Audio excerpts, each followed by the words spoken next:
যারা পিআর পদ্ধতিতে নির্বাচন চাচ্ছে তাদের উদ্দেশ্যে সালাউদ্দিন বলছে যে মানে এরা চাচ্ছে যে নির্বাচনটা পিছিয়ে যাক এবং নির্বাচনটা যেন বানচাল হয়ে যায়, এই ধরনের মন্তব্য করেছে এই সালাউদ্দিন।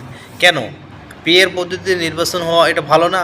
মানে মানে এদের ভিতরে আর কি ভয় আছে যে কারা ক্ষমতায় এসে আমরা যদি ক্ষমতায় আসতে না পারি, এই জন্য মানে এগুলোতে রাজি হয় না।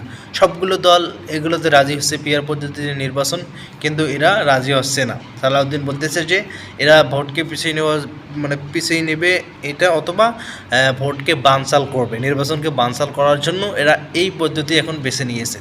সো এটা ভোটকে বানচাল না, বরংস এটা হচ্ছে যে মানে সুষ্ঠু নির্বাচন, নিরপেক্ষ নির্বাচন, মানে এখানে কোনো ঝামেলা থাকবে না। পিআর পদ্ধতি হচ্ছে সবচেয়ে উত্তম পদ্ধতি, কিন্তু এরা দেখতেছে যদি এই ধরনের নির্বাচন হয় আমরা তো ক্ষমতায় যেতে পারবো না, যার কারণে এরা দেখেন এখন মানে কী ধরনের বানচাল করতেছে। ঠিক আছে, মানে এরা বলতেছে বিলম্ব অথবা ভোটকে বানচাল করার জন্য।